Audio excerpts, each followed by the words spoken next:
Eu quero compartilhar um pouquinho, tentando dar uma continuidade aqui aos dias do seminário, e sem também que de uma maneira que as pessoas que não estejam participando do seminário, que estão aqui no culto de quarta, também não fiquem perdidos, né? Sim, um assunto que a gente começa e fecha hoje, mas que também ao mesmo tempo dá liga da ministração de ontem para a ministração de amanhã. Então a gente vem construindo nesses dias, não só segunda e terça, mas nesses cultos de quarta, construindo um entendimento sobre esse processo de libertação e de cura, buscando entender como é que ele acontece, porque procurando respostas em Deus, porque alguns acham que às vezes custa tanto, demora tanto, ou quando eu estou achando que eu alcancei alguma coisa, eu recaio, né? Assim, quando eu estou achando que naquela área eu estou bem, fiquei bem um tempo, de repente vem uma situação e eu me inclino novamente a uma área que eu já queria estar tratada. Enfim, a inconstância, a oscilação do nosso ser em algumas coisas. Eu aprendi durante esses anos ministrando esse assunto, em tantas vezes que eu fiz essa pergunta para o Senhor, questionei algumas coisas em relação a isso, a Deus, e Ele me ensinou a olhar tantas coisas que já haviam sido feitas, e me mostrou em determinada altura da minha vida espiritual, de fé, às vezes me mostrou a minha ingratidão, porque às vezes eu era tão exigente e olhava e falava, né, já teve dias de eu pegar apostilas que eu tinha sido ministradas, como hoje essa que eu preparo para os seminários que eu ministro, eu fiz várias em vários lugares do país, e tenho até hoje a minha própria coleção das apostilas que eu fui ministrada, e às vezes eu queria pegar e rasgar tudo, falar, isso aqui não valeu de nada. Quando eu pensei que adiantou alguma coisa, parece que dá vontade de rasgar. E Deus começou, alguns aqui eu acho que se identificaram, né? Às vezes você fala que parece que não resolveu esse negócio. Eu fui em tanto lugar, fui em tantos seminários, mas algumas vezes Deus me fez olhar para trás, e alguns momentos marcou a minha vida, da voz suave do Espírito Santo e do Senhor dizendo para mim, você não está olhando para o que eu já fiz, você não está parando para pensar quanto eu já construí. E eu comecei aí no entendimento de gratidão e de entender. Talvez por isso que hoje eu falo tanto que é um processo, porque eu fui aprendendo a aceitar que eu estava num processo, a ter paciência comigo durante o processo e a ser grata ao Senhor pelas coisas que Ele já tinha me feito alcançar. Insistir nas que ainda não estavam prontas, mas também olhar para trás e conseguir enxergar com os olhos de Deus aquilo que já foi feito, não só na minha vida, quanto nos meus, quanto naqueles que estão perto de mim. E às vezes eu tinha esse ímpeto de cobrar, às vezes não claramente, com aquela coragem de colocar o dedo na cara de Deus e fazer uma cobrança, mas com o interior de pensamentos, de sentimentos que cobravam. Por quê? Porque ainda não tem esse resultado. E eu fui aprendendo com a maturidade de crescimento em Deus a ser grata e a observar tantas coisas que Ele já tem feito. E durante todas essas experiências, uma coisa que eu aprendi em relação à libertação e cura é que esse processo, o que nos garante a continuidade e a firmeza nesse processo, você caminhar nesses princípios da cruz sem negociá-los. E cada vez que eu vou aprendendo a não negociar os princípios da cruz nas situações que eu vou resolver, eu vou me solidificando no processo. Então eu entendi esse caminho, porque a gente fala e todos entendem no racional muito rápido. É óbvio, a cruz é o caminho, Jesus é o modelo, e é só seguir, dá tudo certo. Mas entre esse entendimento e a prática disso é uma caminhada. Às vezes em um princípio só, a gente demora toda uma volta, às vezes até no deserto, em um princípio, em um ponto. Então eu aprendi a insistir nesses princípios. Eu aprendi que a gente precisa dedicar o tempo que for necessário em cada um, ou em vários dos princípios, naquela área que está seca, naquela área que está estéril. E eu aprendi também que não adianta inventar coisa nova, porque às vezes a gente quer voltar em uma situação, e o que acontece? Eu já fiz isso, e eu lido com pessoas que fazem isso, então eu sei assim, eu falo com propriedade o que eu vou falar. Acontece que a gente começa a desacreditar que isso funciona, porque a gente fala, eu já fiz isso, mas eu já pratiquei esse princípio aqui nessa situação. E às vezes a pessoa volta com a gente e fala, pastor, eu já passei por ministração com fulano, com ciclano, com beltrano, em tal lugar, em tal lugar, em tal lugar, com as pessoas mais perto, com as pessoas mais longe. E a pessoa vem numa expectativa assim, me dá uma receita nova, me dá uma receita que funciona, porque isso aqui até agora não funcionou. Mas eu aprendi a insistir, e aprendi com quem me discipulou, com as pessoas, homens e mulheres de Deus, que Deus levantou em tempos específicos da minha vida. E hoje eu olho para trás e vejo que valeu a pena aproveitar cada pessoa que Deus levantou em determinados momentos na minha vida. Eu aprendi a insistir, que não precisava inventar, é aquilo lá mesmo, é bater naquilo mesmo. Os princípios da cruz é algo sólido, simples, e não vai mudar. Então às vezes a gente pensa que o problema está no que a gente fez, ou no que a gente não fez em relação à cura ou à libertação. Mas às vezes o problema está em você confiar e continuar prosseguindo no processo, que não vai ter uma receita diferente. Automaticamente não vai ter a mágica, e nem aquela varinha que a gente gostaria que tivesse. Então eu quero conversar um pouquinho. Eu não vou ter tempo de falar de todos esses princípios, mas eu quero dar ênfase aqui em 2 ou 3 que são primordiais, né? Nós falamos, deixei, né, quem está fazendo o seminário tinha na apostila, e quem não está não tem problema, porque alguns que não estão fazendo o seminário, mas já fizeram. A gente fala da humilhação, da confissão, do arrependimento, do perdão, da renúncia, do descanso, da restituição, reconciliação, disciplina, obediência e intercessão. Então, um conjunto desses e de mais alguns outros que estão implícitos na cruz e que eu preciso aplicar dentro das áreas que eu estou buscando restauração. Sem eu aplicar devidamente e construir algo sólido nessa caminhada, nesse alinhamento que a cruz traz, eu vou te dizer, o processo não funciona. Porque às vezes ele vem com uma situação que você fala assim durante algumas ministrações, uau, agora vai. E daqui a alguns meses você fala assim, nossa, emperrou de novo, o negócio não vai de novo. Mas a questão é o quanto que a gente permanece e é constante naquilo que a gente acredita. O quanto a gente permanece e é constante em crer pela fé que isso aqui funciona, que a palavra funciona, que aquilo que ele deixou escrito funciona. E eu tenho aprendido a lidar com os princípios insistentemente, independente do que os meus olhos veem, independente do que a minha razão olha para uma situação e fala, meu Deus, não tem jeito, tem 1 ano, tem 2, tem 3. Para algumas situações, pessoas me procuram e falam, pastora, tem 20, me dá um caminho novo, me ensina algo novo. Eu digo, não tem, é isso, é esse aqui, isso aqui funciona. Então nem sempre a aplicação dos princípios de Deus no processo vai resultar no final de um mesmo tempo. Depende de cada área, de cada pessoa e de cada história. Mas em suma, eu preciso confiar. Em resumo, eu preciso acreditar que funciona, e eu preciso insistir na aplicação desses princípios.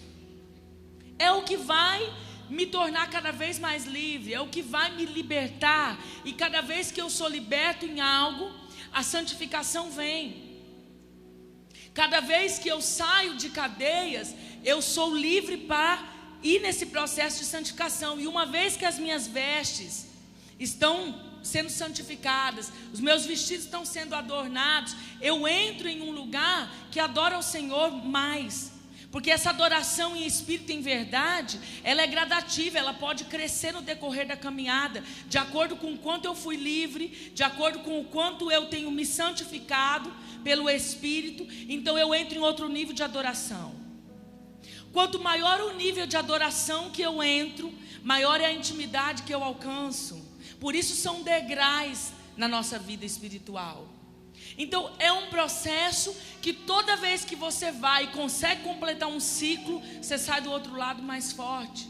E aí, se você persevera naquela cura e naquela liberdade, aí você começa a entrar em outra área. Pastora, quando que vai parar? Não sei, gente. As pessoas às vezes me perguntam: pastora, quando a gente pensa que acabou, Deus traz uma novidade, por que Ele já não fez tudo antes? Tudo junto, já bagunçou tudo junto e já trouxe todas essas encrencas de uma vez? Eu não tenho resposta, mas para alguns eu falo assim, sabe por quê?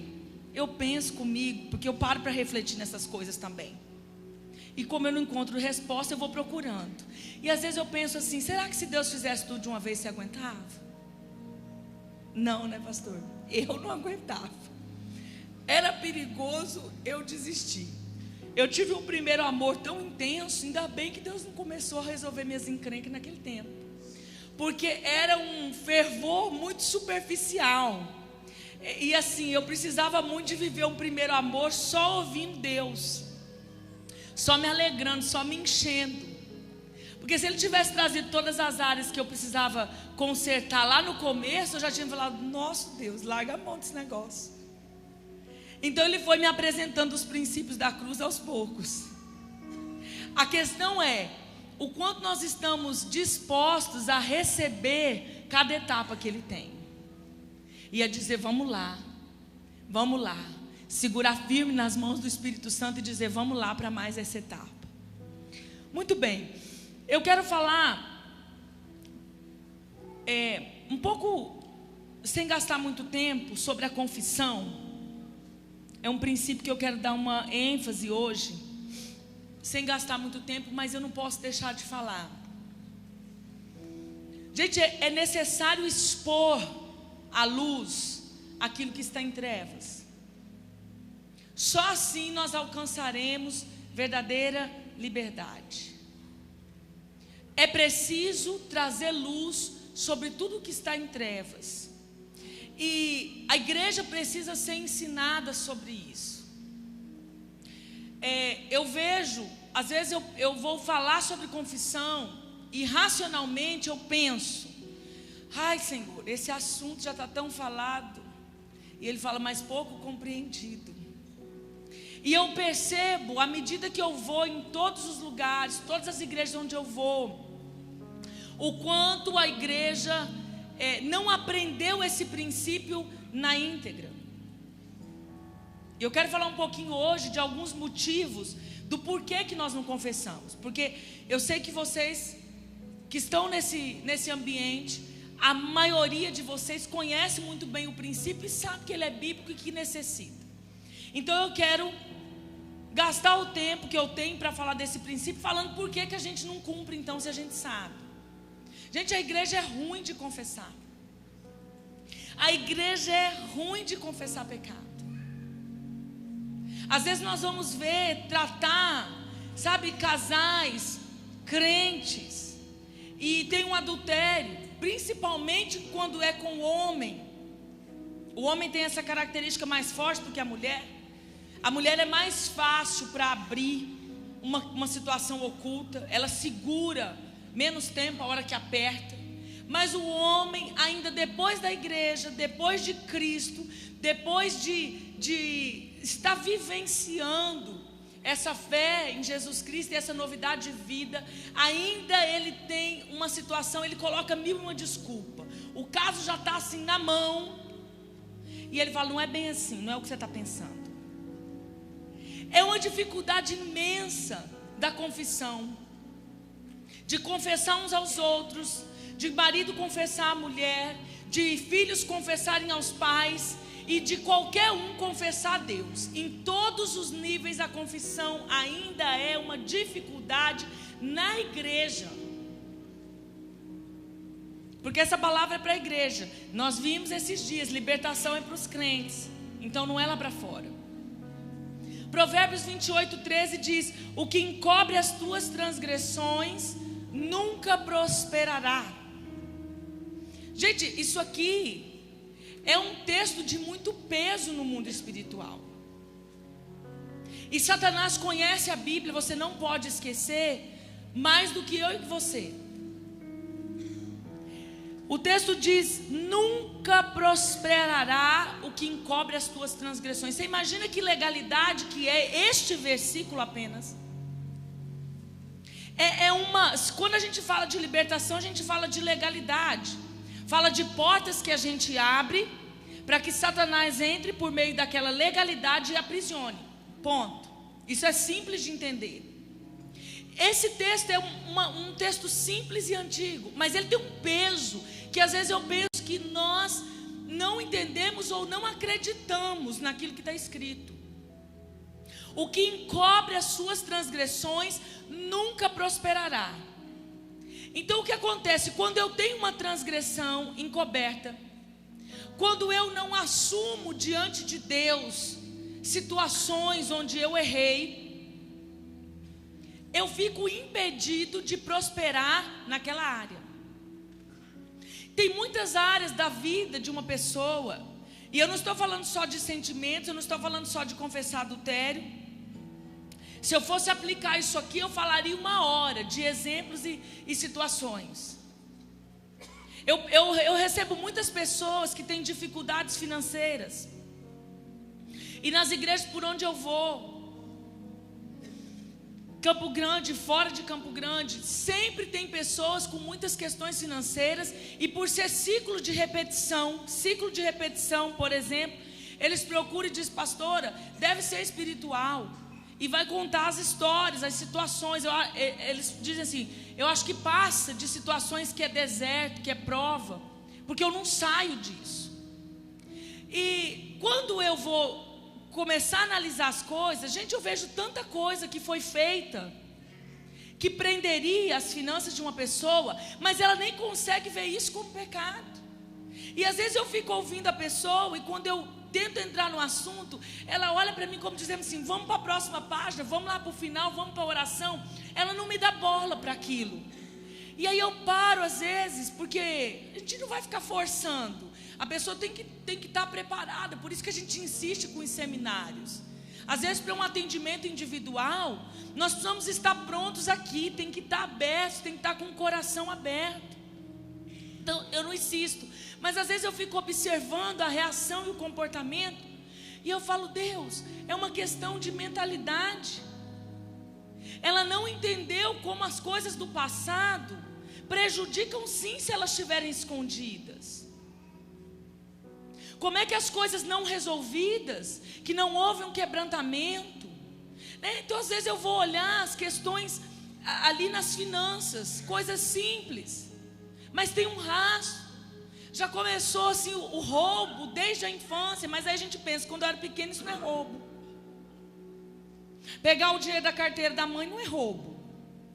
E a gente vai assim, sempre colocando as nossas desculpas, os nossos sofismas, nosso jeito de lidar.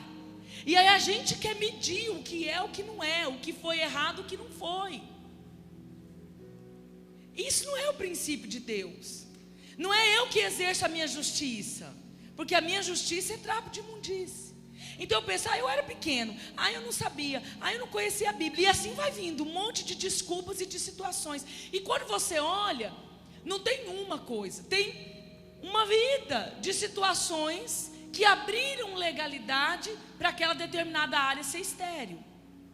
Eu só estou te dando um exemplo, eu não vou entrar nessa área. Estou dando um exemplo, assim como o adultério, dei um exemplo das finanças. Mas onde eu quero chegar? Que eu vou começando a observar, e a questão é a falta de entendimento de trazer luz sobre as trevas.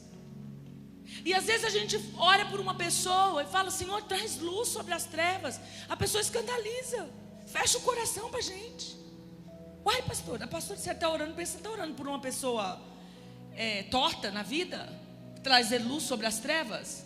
Eu já estou na luz. Mas não é nesse sentido. Não é nesse sentido de que você não está em Jesus. É de que assim, vamos colocar para fora, porque se tem um problema, tem que vir luz sobre o problema para esclarecer. Por isso que a gente ora assim. Então o texto diz: nunca prosperará. Nós criamos uma barreira espiritual que nos impede de prosperar, quando a gente não traz luz sobre aquilo que nós erramos. Agora, outra coisa que precisa mudar no nosso entendimento, o conceito de pecado. O conceito de pecado não é o seu conceito, é o que a Bíblia diz. E por que a gente é ruim de confissão? Porque a gente é ruim de estudar a Bíblia. E aí a gente não sabe o que é o pecado. Aí teria duas situações que eu precisaria cumprir, dois hábitos que eu precisaria desenvolver para eu ser bom de confissão: leitura de Bíblia e intimidade com o Espírito Santo. Porque quando eu leio a Bíblia, ela confronta o que eu fiz ou o que eu estou sentindo, ou a intimidade do Espírito Santo me revela na hora da situação, ou me traz as coisas antigas que eu fiz e não falei.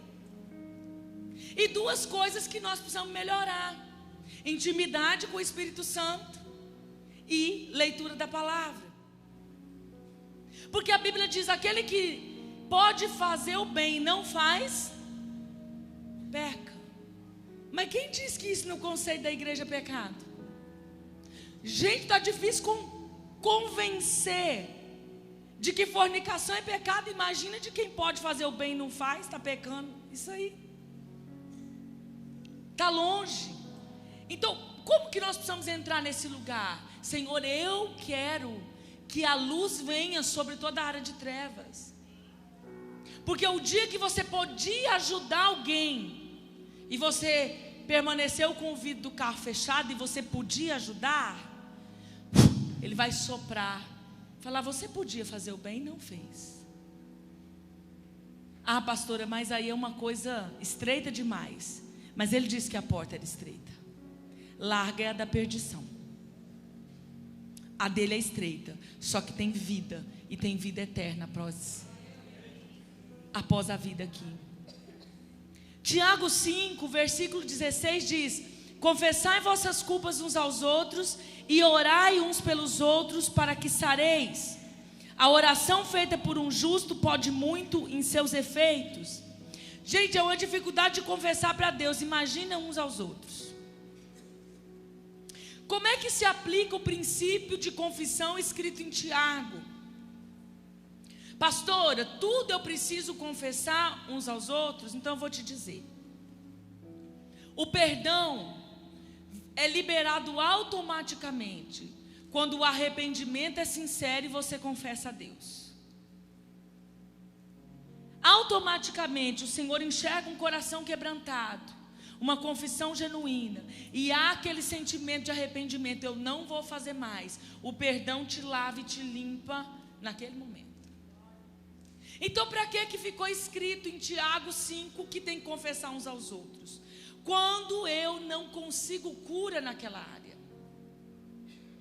Então você mente, e aí você pode ter duas opções: ou você cauteriza sua mente e passa a nem perceber mais as mentiras, ou a palavra te confronta, ou o Espírito te confronta. Você recebe o confronto da mentira, você pede perdão: Senhor, eu não podia ter mentido, eu não podia acreditar que era uma mentirinha ou era uma desculpa. Que a gente não gosta de chamar o nome do pecado. Nós temos esse problema. A gente não gosta de chamar o pecado pelo nome.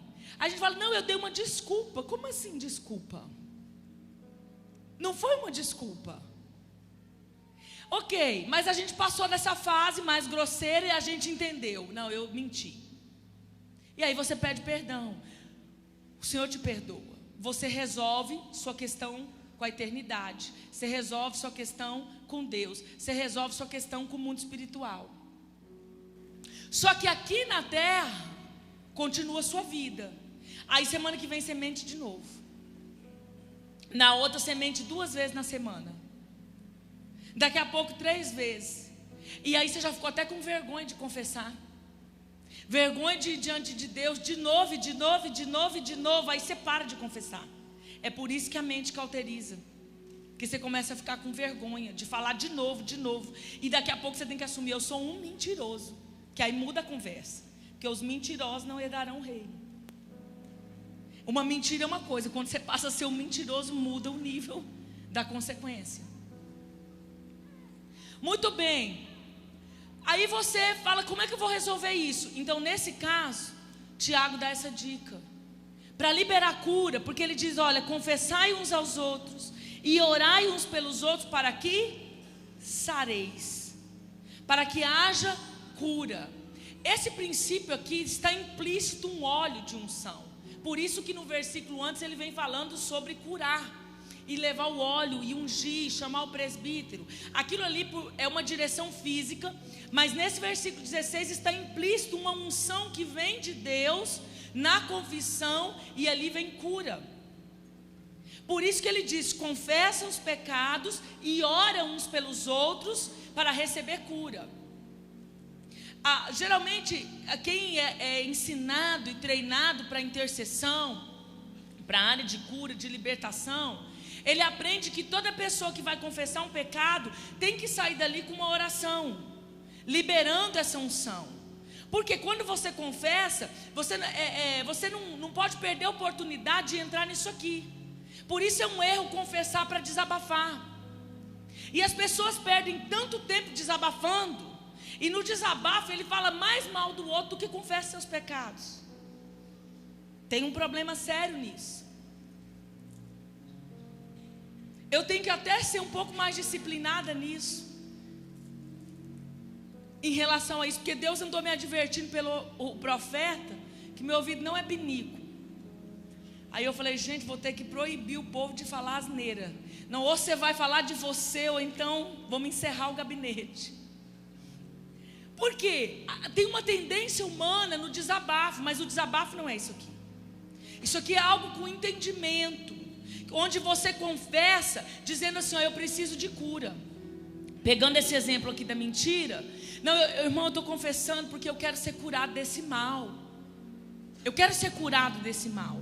Eu tenho caído diversas vezes, seja lá na pornografia, seja lá em situações ilícitas, seja em fazer o bem, não fazer o bem quando pode fazer, seja em defraudar, enfim, em qualquer situação de pecado, eu estou recaindo e eu quero resolver isso, eu quero ser curado nisso.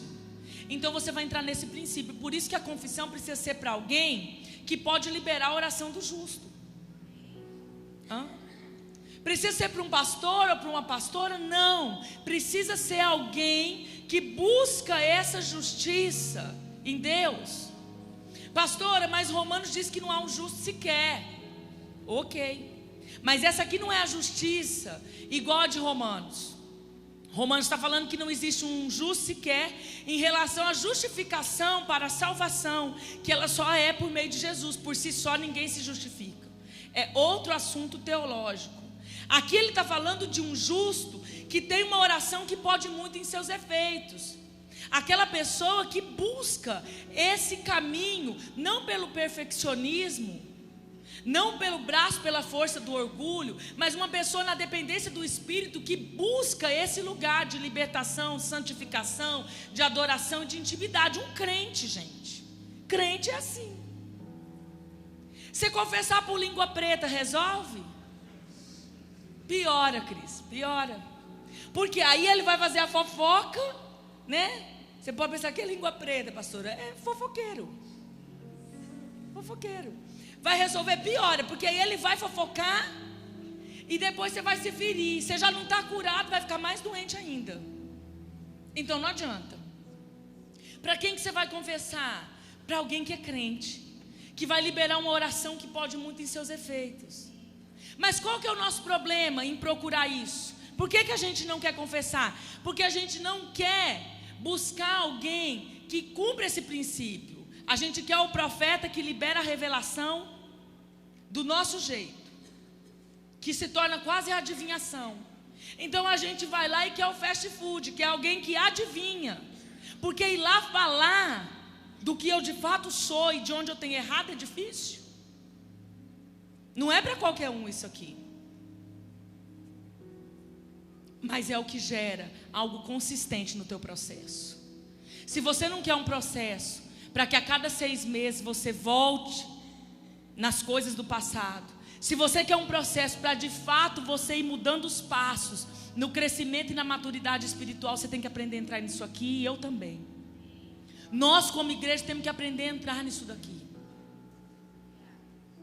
Por que é difícil entrar nisso daqui? Porque o amor à reputação nos impede. Para mim não foi fácil eu começar a admitir as coisas que confrontavam primeiramente a minha razão, o meu sofisma, as coisas que eu nem achava que era pecado. Alguns já devem ter me ouvido falar sobre isso, mas vou falar de novo. Eu me converti num domingo, e eu viajei naquele domingo, quando eu confessei Jesus no meu quarto, em uma experiência com o Espírito Santo. E eu cheguei na segunda, nessa viagem, e em uma loja que eu estava fazendo compras, eu peguei um versículo da caixinha da promessa, mas era uma caixinha da promessa enganosa, não tinha só promessa naquela. E Deus falou um versículo sobre o mentiroso. Aquilo me ofendeu profundamente. Eu li aquilo e falei, mas eu pedi para o Senhor falar comigo. Gente, eu tinha aceitado Jesus no dia anterior. Aí eu falei, Deus, mas eu falei para o Senhor falar comigo. Isso aqui deve ser do capeta, do Senhor que não é. Só que aquele negócio me incomodou. Sabe quando a tua razão não aceita, mas o negócio flecha o seu espírito? O profeta fala algo, o pastor, o pregador, o ministro de louvor, um negócio que você repudia na sua mente, mas lá dentro te pega, te pega, te pega. Você sabe que está batendo na tecla, mas você não quer aceitar. Aí eu falei assim, se for o Senhor falando comigo, o Senhor vai ter que me provar que eu me enquadro nesse versículo. Porque, aliás, o que eu pensava de mim mesmo? Imagina eu, uma pessoa honestíssima, uma pessoa reta e ainda sistemática, com toda a minha vida e minhas coisas. Como é que eu sou mentirosa? Porque o meu conceito de mentira era um. E falei, reclamei e segui meus afazeres. Entrei em outra loja, e era inauguração de feira, e aquela loja estava toda organizada, linda, arrumada, e com um buffet de salgadinhos maravilhosos. E eu entrei, olhei as roupas, mas eu olhei o salgadinho, não dei muita bola para a roupa, comi um salgadinho. E aí que eu fui olhar a roupa, e não gostei dos modelos, achei caras as coisas. E aquela vendedora de olho em mim, que eu tinha comido o salgadinho,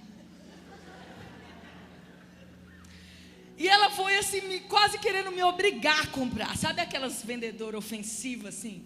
E eu via claramente a mensagem: você comeu meu salgadinho, agora você vai levar roupa. E foi ficando caro aquele salgadinho, eu me arrependendo de ter comido salgadinho. E eu falei, gente, mas eu não quero essa roupa, não gostei dessa coleção. E ela falou, qual que você vai escolher? Eu falei, não, eu não vou levar agora. Mas não vai levar agora por quê? Agora que você já vai escolher, não foi agora que você veio na loja? E ela foi. Aí eu na hora falei assim, não, sabe o que é? Primeiro eu vou olhar tudo, depois eu vou ver o que eu vou comprar, porque eu estou com pouco cheque. Quando eu falei assim, o Espírito Santo gritou dentro de mim, o seu talão está cheio. Todos os talões, inclusive, que não era só um, estão cheios, você não gastou nenhum ainda. Como é que você está com pouco cheque? Gente, a primeira vez que eu ouvi a voz do Senhor foi nessa pegada. Você vê. Pois o povo reclama aí, ó. Só na mamata, aquela equipe ali de pé, ó. Só na mamata e reclama. Eu quase tive um troço naquela loja, porque ele bradou dentro de mim. Eu assustei com aquela voz. Eu comecei a querer chorar.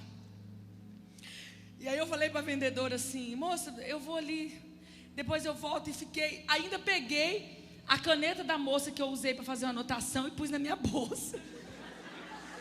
Aí eu me toquei e falei, gente, além de mentirosa, sou ladra. Devolvi a caneta e falei, ai, desculpa, daqui um pouco eu vou ver se eu volto. Também não sei se eu volto, porque aí agora eu estava sem saber se eu ia mentir de novo. Falei, olha, eu saí apavorada, eu acho que ela não entendeu nada. Aí eu sentei no meio daquele shopping, chorei. Falei, meu Deus, ali eu estava descobrindo que eu mentia. E para mim era uma descoberta tão incrível, que era como se eu nunca tivesse mentido na minha vida. Mas eu falei, se isso aí é mentira, nosso Deus, estou lascada. Pensei, quantas vezes eu já menti? Porque, gente, vendedor, imagina, o cliente sai lá, ficou horrível a roupa. E aí, ficou bonita, dona? Ah, ficou elegante. Nosso Deus, no seu pensamento você falava, ficou nada, não gostei. E agora como é que eu voltava com esse conflito para a minha vida? Como é que eu ia conseguir mudar? Porque aí me deu conta que eu vivia numa estrutura de mentira na minha vida. Só que eu falava que aquilo ali era uma coisa, era para não ofender, era para não magoar. Ah não, era para mentira. Isso é porque me convinha. Como é que eu ia agora fazer? Era muita coisa para mudar. Eu falei, se isso é mentira, eu estou no inferno. E agora? Eu e o Espírito Santo, com aquela bronca dentro de mim. Então eu fui aprendendo esse caminho. A oração do justo pode muito em seus efeitos. Mas eu tinha que procurar alguém que já tinha passado dessa fase, né, gente? Como é que a oração de alguém que mente ia ter muito efeito no mundo espiritual para me ajudar? Então você vai procurar alguém que já venceu aquilo. Mas você não vai procurar para falar do outro. Vou falar da vendedora. Aí eu menti porque ela quase estava me obrigando. Agora a culpa é dela. Ela queria me obrigar a comprar roupa. Não, eu tinha que falar de mim. Eu estou com esse problema. Eu estou com esse pecado. E essa área da minha vida vai ficar impedida. Ah, pastor, mas no meu trabalho eu sou obrigada a mentir. Gente, aí vai vir um monte de desculpa. Te vira. Eu tive que me virar, então vou falar isso para você. Te vira. Você e o Espírito Santo se vira. Ah, mas eu vou perder o trabalho. Não, eu não tenho receita para você. E não transfere para mim o que é seu. Que eu aprendi a não transferir para ninguém. Eu não pude transferir para ninguém. Eu só estou te dando um exemplo de que tem que começar confessando e admitindo. E você saber quem você é. E saber o conceito de pecado que não é o seu, é o da Bíblia. Por isso o Espírito tem que ter liberdade para lançar luz sobre as nossas trevas. Porque eu achava que eu podia ter qualquer outra treva, menos essa. Afinal, eu era uma pessoa tão certa e sistemática, certa com meus negócios, correta com as minhas coisas. E eu fui achada como mentirosa. Aí eu comecei a entrar nesse negócio de Tiago, bem mais lá na frente. Porque isso Deus já me deu de brinde durante o primeiro amor, no segundo dia de conversão. Mas eu conheci esses princípios um pouco depois. Aí eu tive que entrar nisso e confessar aquilo que eu não tinha conseguido arrumar. Porque daí eu fui, toda vez eu tinha um confronto. Quantas vendas eu comecei a perder, porque eu comecei a falar a verdade. Aí eu pensava em recuar. Bom, acho que eu vou desistir desse princípio, porque eu estou tendo muito prejuízo. Aí começava aquela luta, aquela guerra, né? Eu começava a mudar as palavras. Não, olha, assim, se a gente colocar essa outra, vamos tentar essa outra. Não, mas a senhora não gostou dessa aqui? Ficou boa ou não ficou? Aí eu comecei a ter aqueles conflitos. Isso não foi em uma semana, nem um dia. Foi um processo. E eu fui dizendo, Senhor, e agora me ajuda? Como é que eu vou fazer? Entendi agora porque que aquele pastor falou aquele dia que todo comerciante é arriscado ir para o inferno. Agora eu estou entendendo, Senhor. Porque eu achava um absurdo aquela pregação. Agora começou a fazer sentido. E eu fui nesse entendimento, começando a confessar, a falar, a abrir, a chorar, a gemer e dizer, meu Deus, são anos de uma estrutura pecaminosa. Traz luz, traz luz, traz luz.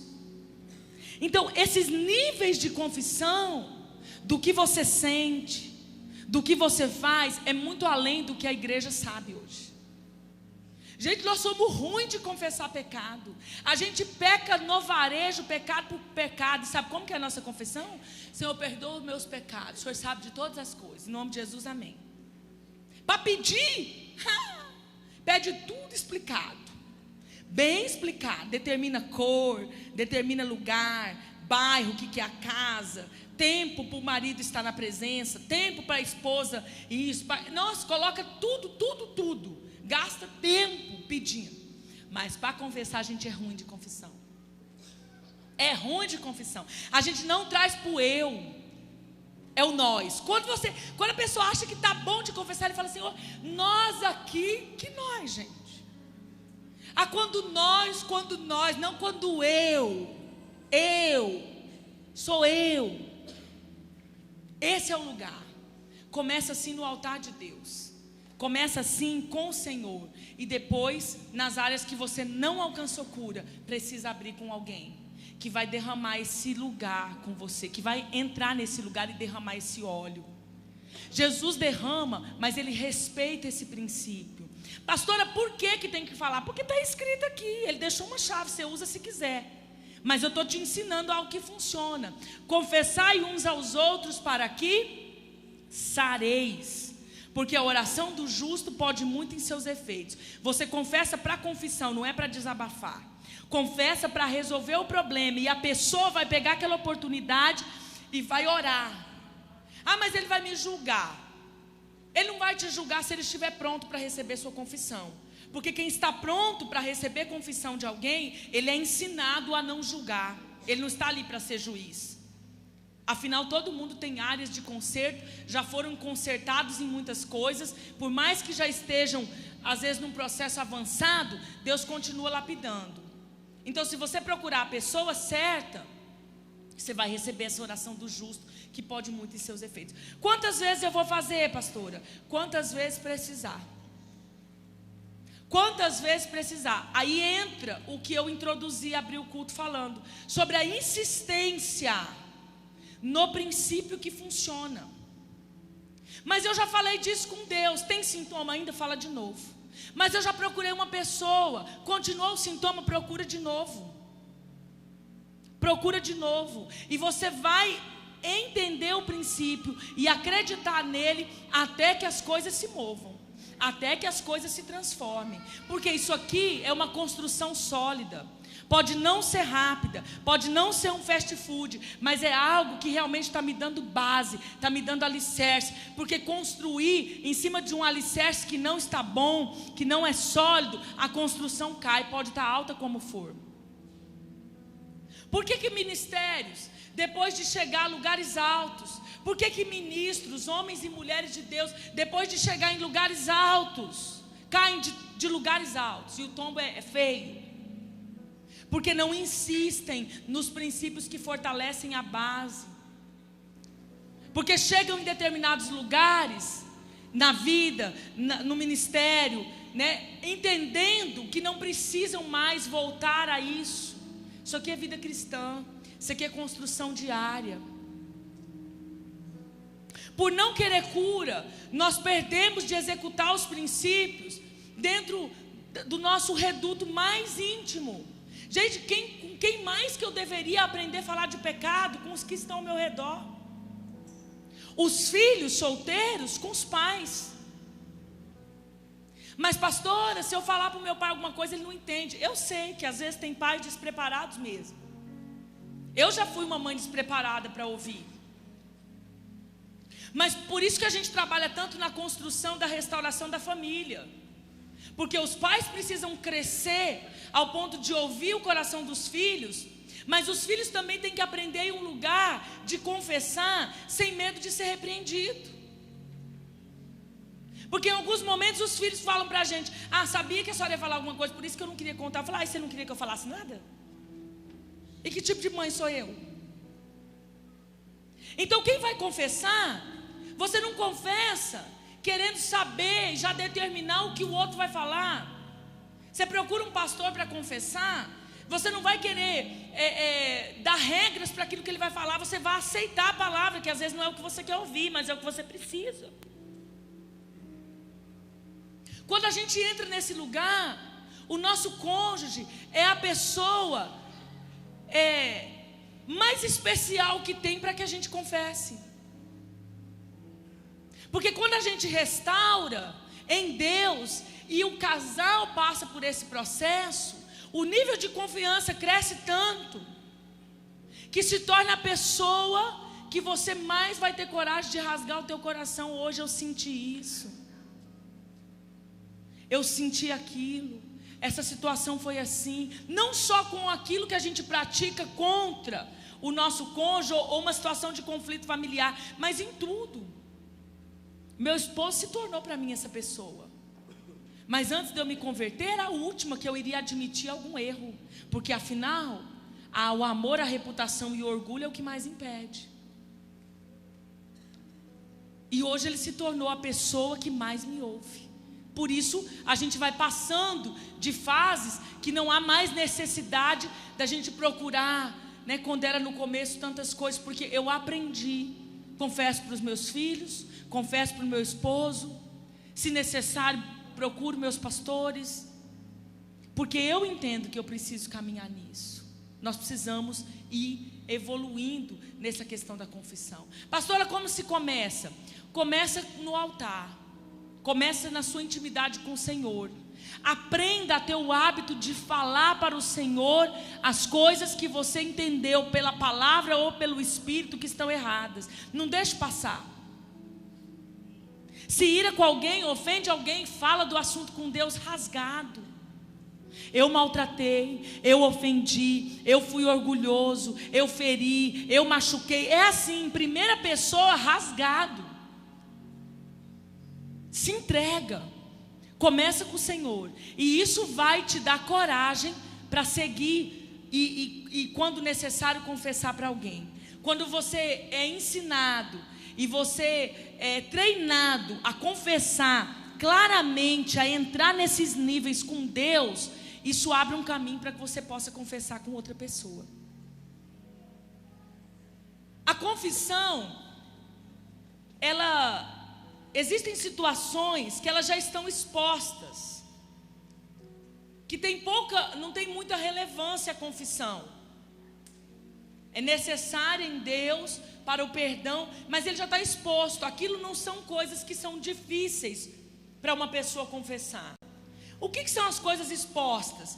É aquilo que você e os outros sabem, já está na luz, já revelou. Aquilo é o mais fácil, a área é mais fácil. Mas tem situações que elas estão ocultas. Quais são os pecados ocultos? É aquilo que você sabe e ninguém sabe. Quando uma pessoa fala para mim assim, pastora, isso que eu vou te contar, eu nunca contei para ninguém, uau, eu falo, está aqui, o processo já foi abreviado. E às vezes não são só pecados, são pecados às vezes de outras pessoas que foram contra você, são traumas, são situações que marcaram, nem sempre pecado que você cometeu, mas que às vezes o que cometeram gerou em você algo. Situações de cegueira, tudo que você não sabe e os outros sabem. Gente, essa situação não tem como você confessar, porque você não sabe. Então antes de você confessar ela, o que Deus vai fazer? Vai te confrontar. Porque aprenda uma coisa, a área de cegueira só alcança-se libertação da área de cegueira pelo confronto. Não tem outro meio de alcançar cura e libertação na área que você é cego. Só existe uma forma, o meio do confronto. Por isso eu falo tanto sobre a gente amar a palavra de confronto, amar a correção. Porque da área que você está cego, você só vai ser retirado através do confronto. Porque todo mundo sabe, menos você. Se perguntar para o cônjuge, se perguntar para os pais, se perguntar para os filhos ou para os vizinhos, todo mundo vai falar, ela é assim, ele é assim, mas você não enxerga, porque está cego. Então antes de confessar essa área, você vai precisar do confronto. Por isso tem que aprender a ser confrontado. Às vezes as pessoas se iram quando a gente vai falar. Eu brinco com uma situação, mas é verdade. Eu falo, gente, alguém tem que falar que você é chato. Alguém tem que te contar essa notícia, né? Que tem umas pessoas assim, puxa, difícil. E aí vai passando. E ela vai achando que está tudo bem, está tudo bem. Eu falei, alguém tem que dar notícia. Às vezes sou eu. Gosto de fazer lá fora, onde no outro dia eu vou viajar. É, pastor? Eu teve um irmão, que ele queria um discipulado. E aí ele falou para mim, eu vou procurar o irmão fulano. Eu falei, vai não. O irmão fulano é muito bonzinho. Vai virar não. Você vai procurar alguém que te confronta. Alguém que tem coragem de falar as verdades que você precisa ouvir. Porque a área de cegueira só cai com confronto. Tem hora que não é a hora do irmão bonzinho. Você vai procurar aquele gentil, aquela irmã amável. Para quê? Não adianta nada. Você sabe o que você precisa. Para alisar o ego, para falar o que você quer ouvir, você sair com conforto. Mas mais um ano no deserto, a área de esterilidade, você precisa querer que ela frutifique e floresça. É decisão. A área de cegueira só se sai com confronto. Agora tem situações que são desconhecidas. Nem você sabe, nem o outro sabe. Então áreas que elas estão expostas, está tudo na luz já. Todo mundo ficou sabendo. O pecado já veio para a luz. Tem áreas que estão ocultas, você sabe e ninguém sabe. Tem área que você não sabe e os outros sabem, está na cegueira. Agora tem áreas que elas são desconhecidas, nem você e nem ninguém sabe. E aí, pastora? Aí é com ele. Como é que se dá as áreas desconhecidas? Geralmente as áreas desconhecidas são processos que o Senhor vai fazer um pouco depois. Por isso que Ele vai tirando essas coisas, né? Esse negócio que já está na luz, Ele vai tratando, vai reconciliando, vai resolvendo.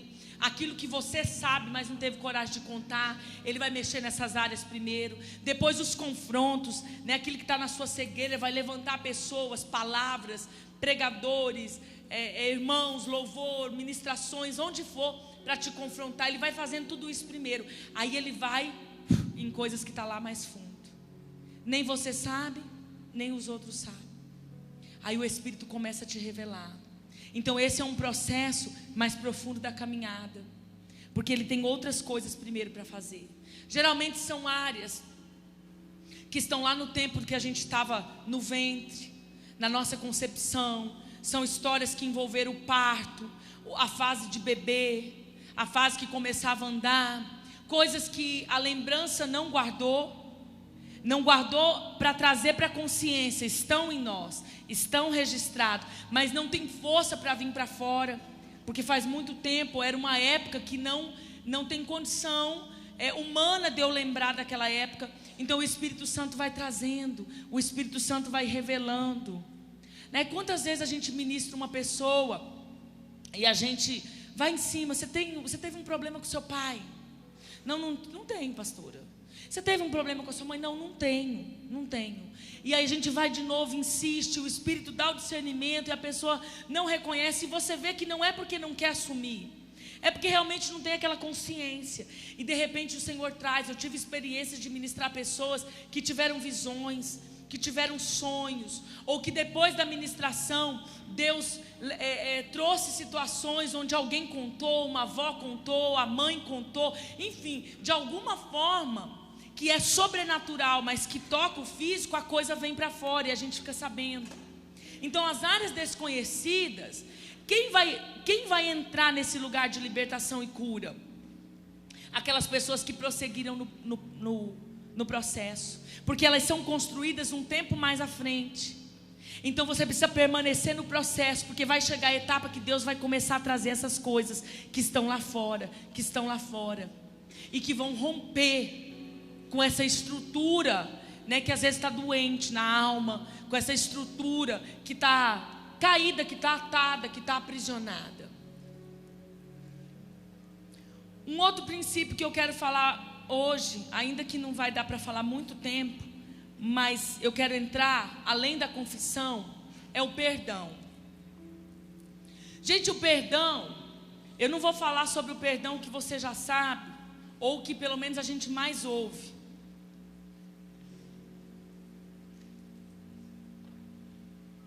Mas o perdão, a falta de perdão, ou a falta de pedir o perdão, a falta do arrependimento, né, de ir consertar, de reconciliar, de pedir o perdão, e a falta de liberar o perdão, isso trava muitas pessoas de terem áreas da vida liberadas. É um assunto tão ministrado, tão óbvio, né, um assunto tão claro na Bíblia, mas como isso prende as pessoas. Às vezes nós estamos com pessoas, estamos ministrando pessoas, e a gente sente que Deus tem algo para fazer naquela vida, para derramar naquela vida. E às vezes eu pergunto, várias vezes eu perguntava para Deus, por que eu sinto que está aqui e não desce?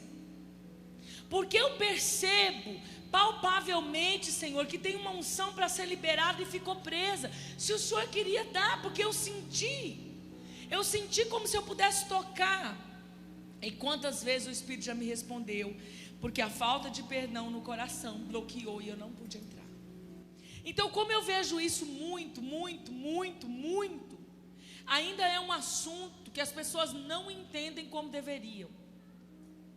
A falta do perdão, ela vai trazer inúmeros prejuízos para a vida de uma pessoa. A raiz de amargura vai trazer muitos prejuízos. E Mateus 18, se você quiser abrir, do versículo 32 a 35, diz assim: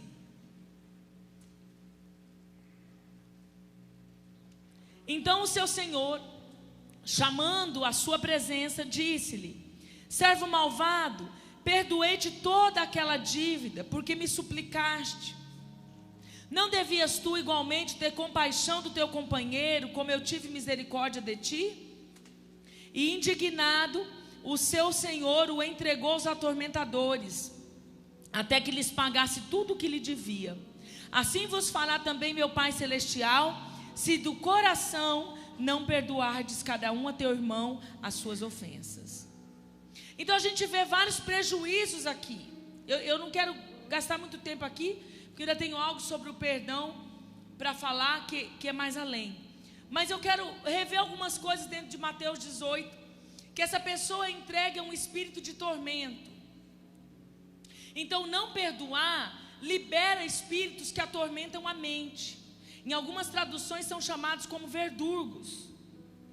E isso, gente, dá um ataque de loucura, dá pânico, dá tudo quanto é negócio, que às vezes a gente fica procurando tanto na psiquiatria e na psicologia, o que é devido, que nós precisamos de auxílio em determinados casos. Mas a gente às vezes procura só a resposta na medicina e esquece que a principal cura está na Bíblia. E que se eu não cumprir isso daqui, não adianta ficar me batendo. Tem gente que se dopa de remédio e a questão está aqui. Espíritos de tormento. A pessoa que retém o perdão, ela passa literalmente a ser perturbada pela falta de perdão.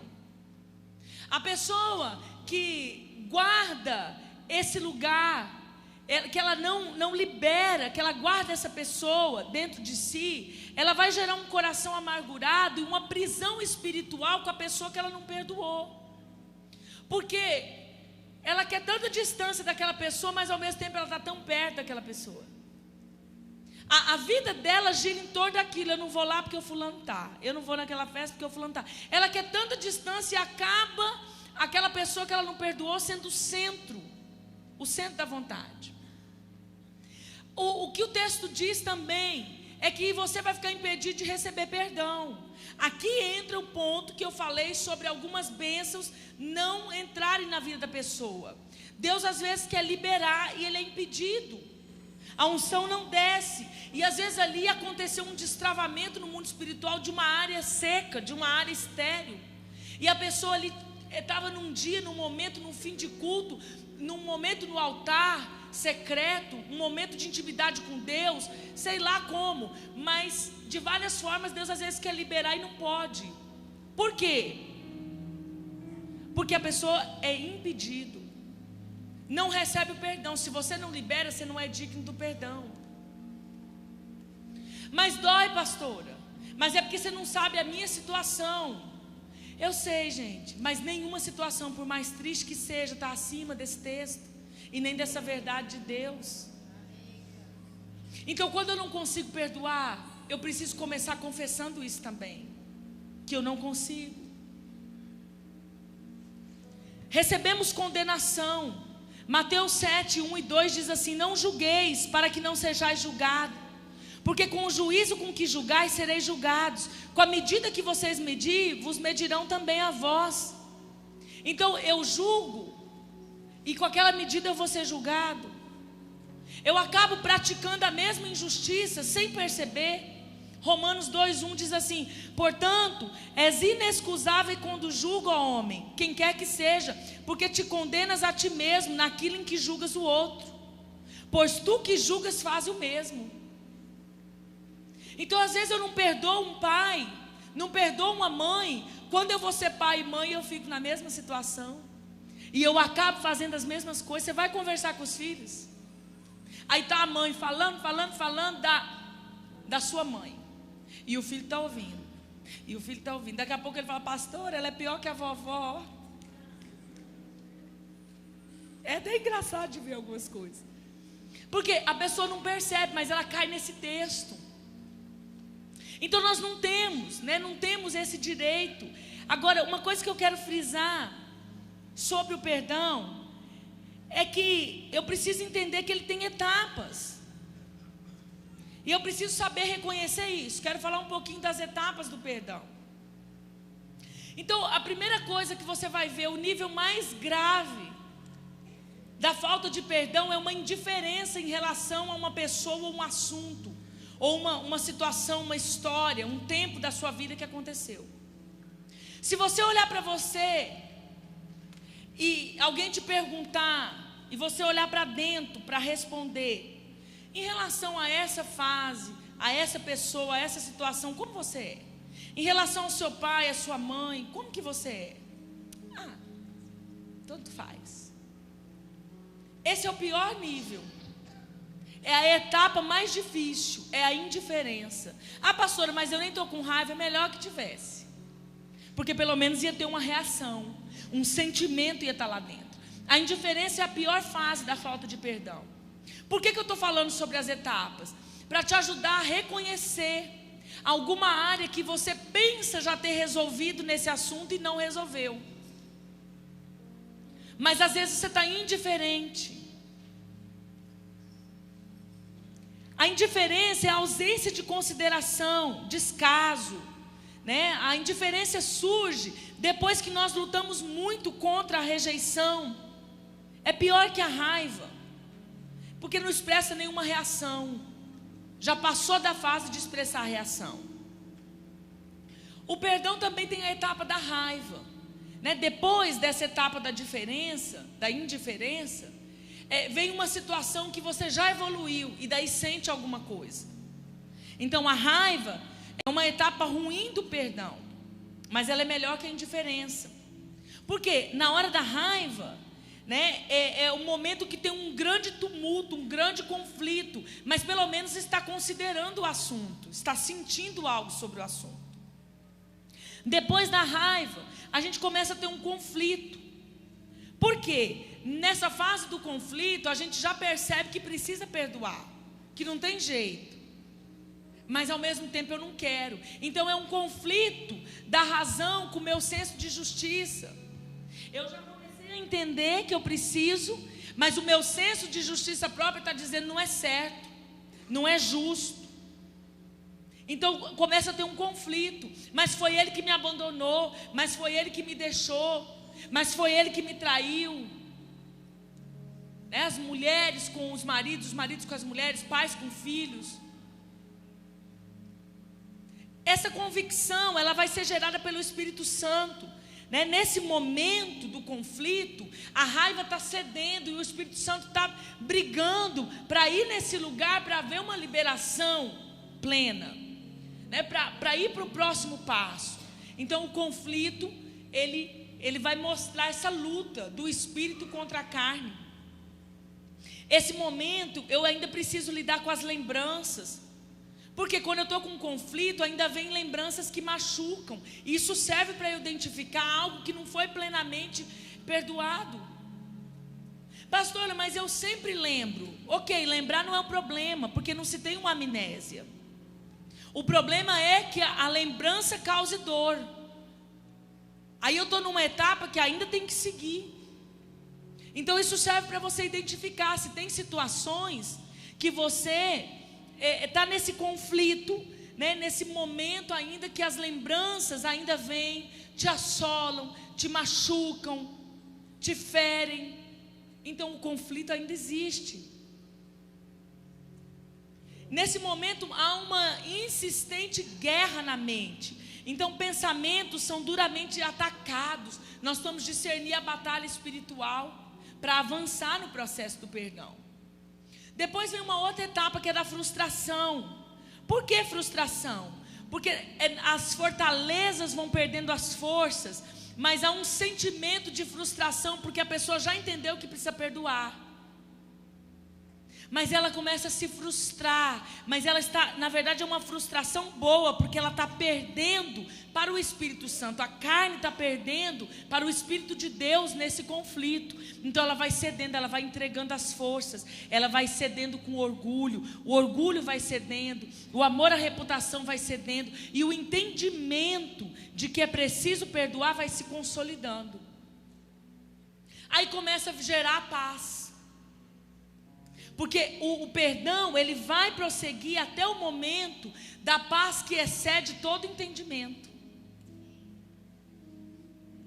É aquela paz que vai inundando e excede tudo o que eu pensava, tudo o que eu achava. Então aquela paz vai inundando. Esse caminho, ele é certo em quem prossegue no perdão. Se você não abandona o processo do perdão pelo meio, você vai chegar nessa etapa da paz, que é estabelecida mediante o posicionamento de perdoar. Não importa se é injusto, não importa se é certo, mas eu vou chegar nesse lugar da paz. Pastora, mas eu já verbalizei e já decidi perdoar tantas vezes, mas eu nunca senti a paz. Então começa a se arrepender pela dureza do teu coração. Começa a se arrepender. Começa a confessar a Deus um coração duro, um coração difícil. Eu vou te dar algumas dicas para quem não consegue perdoar. Mas isso é vital. Entender as etapas é vital. Por quê? Você precisa identificar onde você está em alguns processos. Por exemplo, nós falamos ontem de situações de herança. E gente, quem não entende o perdão, ele continua preso. Ele entende aquela aula de ontem, mas continua preso. Porque você não perdoar, não vai adiantar. Nós vamos falar amanhã de moralidade, vamos falar de paternidade, de rejeição na sexta. Quem não consegue entender esses princípios de confissão e perdão, esses cativeiros nem sequer balançam. Porque precisa mudar o pensamento, o entendimento, precisa tocar os sentimentos, lembram?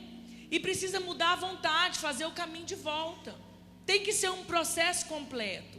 E o perdão é primordial, é vital, é fundamental para esse processo. Então, depois da frustração, quando eu entro nessa aceitação, minha vida emocional vai voltando ao normal daquela situação sofrida. Então a paz vai voltando. E aí, uma próxima etapa da memória cicatrizada. Esse é um processo que manifesta fortemente o consolo do Espírito. Porque a cicatriz, ela vai tirando a dor da marca. A marca fica, mas é uma cicatriz que agora não machuca mais. Que você até lembra do tombo, lembra da queda, lembra do machucado, lembra às vezes de onde foi, da circunstância, mas já não dói. Então agora você vai ver um processo maduro do perdão. Porque já tem uma cicatriz que não gera mais dor. A restauração dessa memória ferida, a pessoa vai passar a lembrar, mas confortavelmente, sem machucar, sem lembrar da situação e já querer falar aquele monte de palavrão, sem querer liberar a palavra de morte, ou sem querer voltar aquela raiva, ou nem aquela frustração mais. foi vencendo aquela etapa. Então agora tem uma cicatriz. Eu me lembro, mas eu não me lembro mais com dor.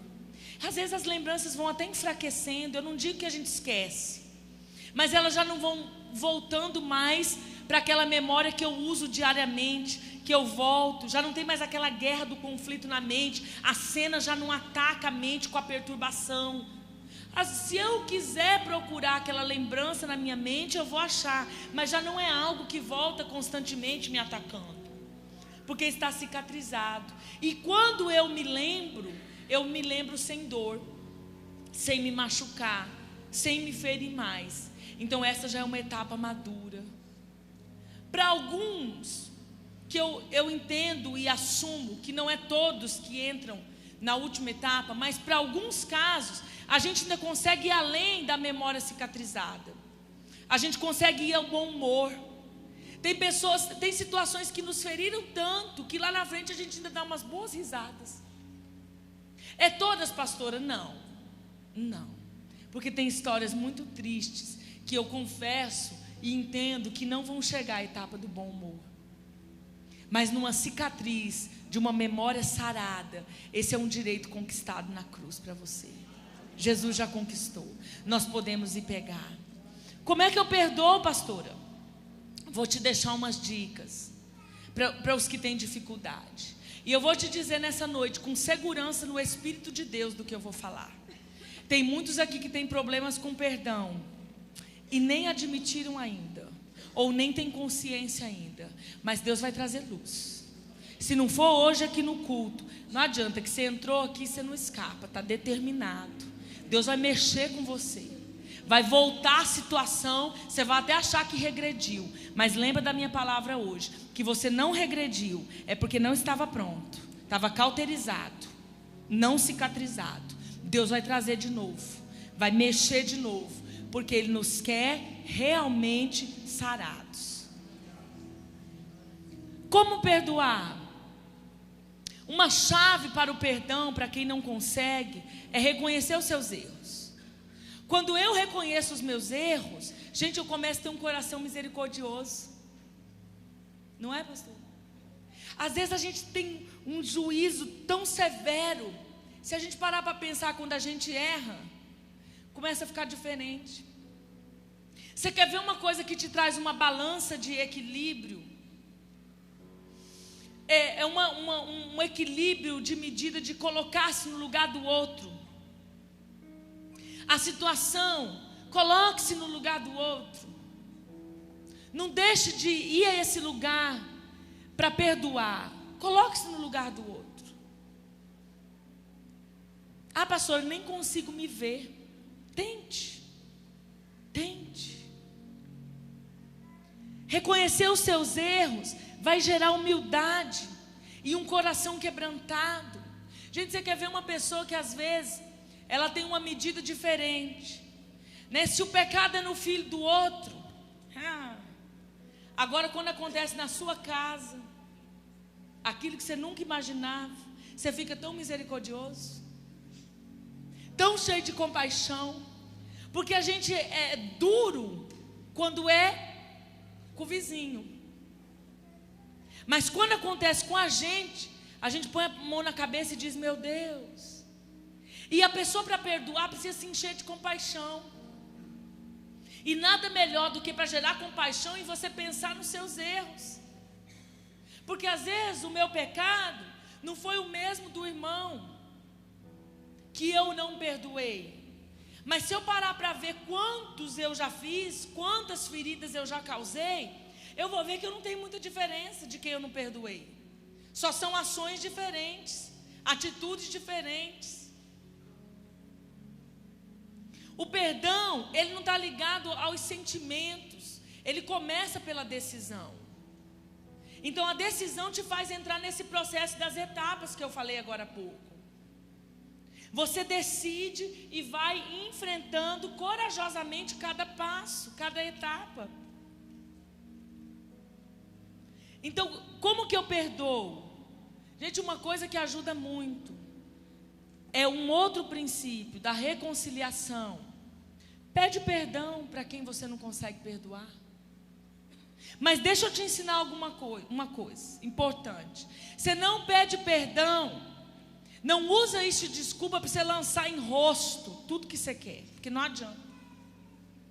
Porque tem gente que vai pedir perdão e ele fala assim: fulano, vou te pedir perdão, sabe por quê? E aí acusa. Na verdade ele desabafou. Isso não está ajudando muito ele no processo. Eu vou te pedir perdão, sabe por quê, marido? Sabe por quê, esposa? Aí solta aquela bomba. Não, pede perdão. Mas pastora, por que eu vou pedir perdão se eu fui o ofendido? Se eu não ofendi? Você pede perdão para a pessoa com sinceridade. Eu tenho um conserto para fazer com você, com algumas coisas que eu guardei, e eu quero te pedir perdão. Eu buscava o Senhor por algo espiritual, um dom que eu queria. E um dia eu estava numa oração, e Deus falou assim, um profeta falou comigo, o irmão falou assim: pastora, Deus está aqui, derramando algo em você. Primeiro ele tinha orado por mim, orando em línguas, impondo as mãos. Aí ele falou: tem um negócio aqui, mas não desce. Faz hora que eu estou insistindo, está aqui. Você está pedindo algo para Deus. Só eu sabia, eu não tinha compartilhado com ninguém o que eu estava buscando no Senhor.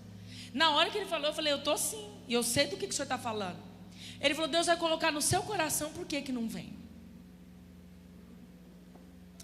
E aí Deus colocou o nome de uma pessoa.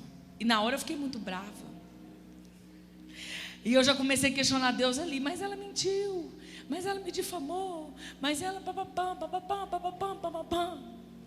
E Deus, por que eu? Por que eu tenho que resolver? Ele falou: quem está pedindo o dom?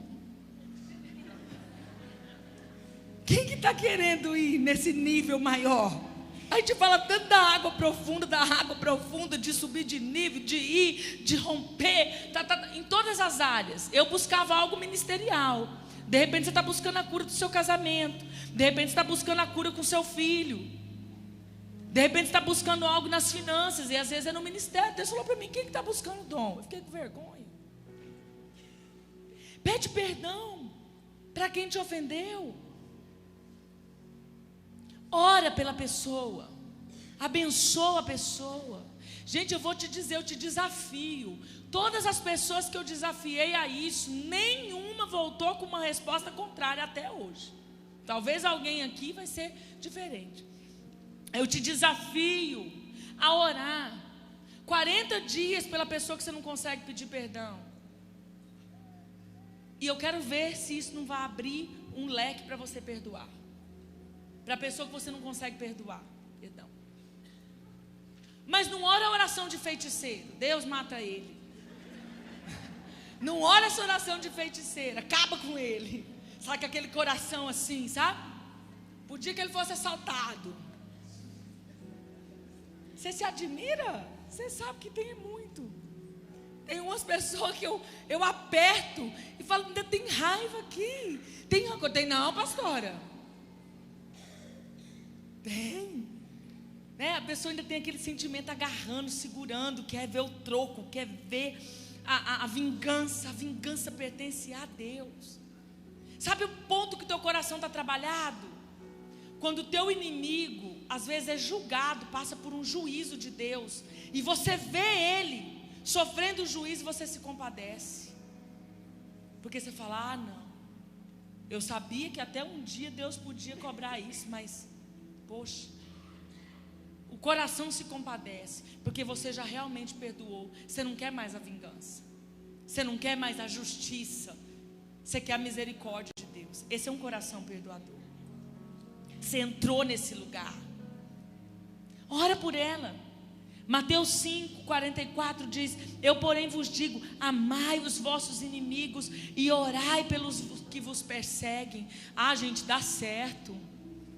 Funciona, eu te garanto que funciona. Esse versículo funciona. Está te perseguindo, ora por ele. Ora por ele. É poucos dias, o sobrenatural se move. Às vezes a gente quer resolver no braço. quer resolver na força. Mas se a gente cumprir o que está escrito, funciona, dá certo. E dá certo de maneira correta, do jeito de Deus, não do nosso. Confissão e perdão. Confissão e perdão. Reconciliação aos pés da cruz. Sem esses dois princípios, um processo de restauração fica totalmente comprometido. E eu vou dizer para vocês, por falta de confissão, ou de perdão, de pedir perdão ou de perdoar, muitas pessoas dão várias voltas no deserto. E se hoje, no nosso tempo, cada volta fosse um ano, tem pessoas que ficam vários anos andando em círculo naquelas áreas de reprovação, andando em círculos naquelas áreas de reprovação, andando em círculos naquelas áreas de reprovação, por causa desses princípios. Por quê? Porque às vezes nós não confiamos que eles funcionam. Porque às vezes temos medo de nos entregar. Porque temos amor à reputação. Porque temos orgulho demais para isso. Porque somos às vezes duros de coração para liberar quem tanto nos machucou, nos ofendeu. Não sei qual o motivo individual. Dentre de tantos vários motivos, o que pega para cada um é diferente. Mas deixa eu te dizer, a palavra nos ensina aquilo que liberta, aquilo que verdadeiramente nos faz romper. E eu quero ir a esse lugar com você. Eu quero ir a esse lugar nessa noite. E eu quero ir de uma maneira mais profunda, viu, pastor Marcos? A ponto de Deus trazer aquilo que ainda nem está aqui, ou nem está aqui nos sentimentos. Porque tem pessoas cauterizadas em relação ao perdão. Mas Deus determinou para hoje luz sobre nossas trevas.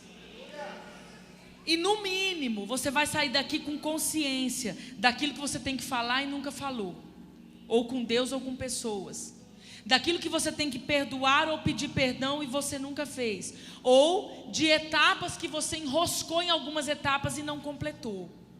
São situações diferentes para pessoas diferentes, mas Deus tem nessa noite. Eu sei que você vai entrar, porque se você não tivesse disposto a entrar, você nem ia ter vindo.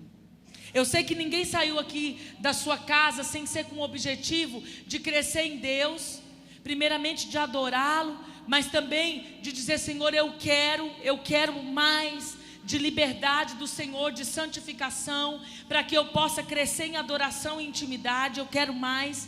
E se você não tivesse esse desejo, você não estaria aqui, investindo o seu tempo. Então, se você está, é porque você quer. Então nós vamos entrar nesse lugar. Queria que você fechasse os teus olhos.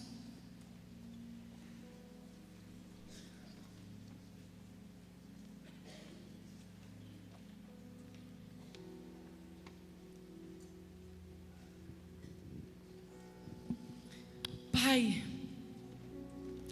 nós nos colocamos diante do Senhor em reverência, em honra, nos prostrando, dobrando nosso coração acima de tudo,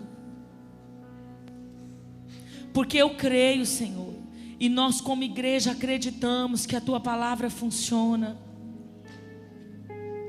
que a Tua palavra é verdade que liberta, que a Tua palavra, Senhor, é bálsamo, que a Tua palavra, Senhor, ela tem poder de nos levar a lugares de liberdade, de santificação, como nós talvez nunca fomos. E eu sei que essa noite, Deus, é mais uma etapa. Eu sei, Deus, que ninguém recebeu tudo, que não possa receber mais. Então, Deus, nós queremos declarar diante do Senhor como igreja que desejamos ir a esse lugar. Pode trazer luz sobre as nossas trevas em relação à confissão. toda a área de cauterização, Deus. Nós queremos a explosão da tua luz trazendo para fora. Senhor, não queremos estar insensíveis e cauterizados em relação àquilo que nós precisamos nos arrepender, em relação àquilo que nós precisamos falar diante do Senhor. Deus começa falando conosco dos pecados que nós cometemos e nem sequer notamos, nem sequer percebemos. Perdão, Senhor, porque às vezes achamos que já estamos tão bem. Perdão, Senhor, porque às vezes temos tanto orgulho da santidade, orgulho de ser crente, orgulho de ser conhecedor da tua palavra. Perdão, Senhor, porque em algumas situações nós estamos como sepulcro caiado. Por fora parece tudo tão bem e por dentro está tudo tão ruim. Perdão, Senhor, porque às vezes a amargura está dentro de nós e nós nem sequer falamos com o Senhor. Estamos amargos com as pessoas e olhamos para elas e dizemos: a paz do Senhor, irmão. E às vezes dentro, Senhor, nosso coração está feito fel e nem falamos com o Senhor, e dormimos e levantamos, e o sol se põe sobre a nossa ira e levantamos de novo. Deus, não queremos a superficialidade. Ah, Senhor, nós não queremos, Pai. Não queremos mesmo a superficialidade. E nós nos prostramos diante do Senhor hoje, pedindo de todo o nosso coração: lança luz sobre as nossas trevas. Muda o nosso conceito do pecado, para que o nosso conceito do que é pecado seja o mesmo do Senhor. Dá-nos esse coração sensível, Senhor, sensível a perceber o erro, a ser tocado, porque isso é ser diferente. Isso é mostrar a diferença no meio de uma terra que está escura.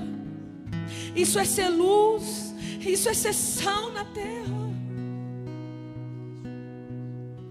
Ah, Pai, perdão por todas as vezes que nós reagimos como todos os outros. Eles nos ofendem, nós ofendemos. Eles são grosseiros e nós somos piores. O que tem nos feito de diferente, Senhor? Às vezes nada. Perdão, Senhor, porque às vezes guardamos rancor por anos, porque nos damos o direito e achamos que temos o direito de segurar as pessoas, de ser juiz. Perdão, Senhor, porque às vezes nós procuramos tanta ajuda e culpamos o Senhor pelos espíritos que nos atormentam. Confiamos nos remédios, dopamos, Senhor, dopamos a mente, os sentimentos. E tudo que nós precisávamos era cumprir o teu princípio, era entrar nesse lugar por meio do teu Espírito. Perdão por todas as vezes que o Senhor quis construir a nossa casa em cima de um alicerce seguro, construir a nossa vida espiritual em cima de um alicerce seguro, consistente, e a gente quis queimar etapas, a gente quis pular etapas, a gente quis, Senhor, entrar no lugar de vitimização, ficar com dó de nós mesmos, mas isso não resolve nada. Perdão, Senhor, perdão. Eu vou nesse lugar com o Senhor individualmente, e eu vou nesse lugar com o Senhor em concordância com a igreja, porque eu sei, Deus, que essa noite o Senhor quer trazer para fora coisas que estão na área da cegueira. O Senhor quer trazer para fora coisas que estão na área oculta e até na área desconhecida. Aquele, Senhor, que nós devemos procurar. Sabemos que precisamos apertar a mão e convidar para a nossa mesa para uma reconciliação, e não fazemos.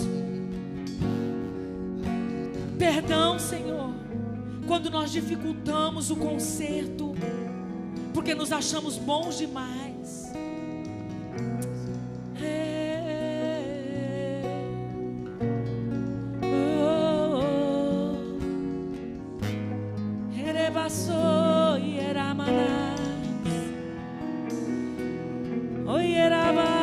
Oh, yeah.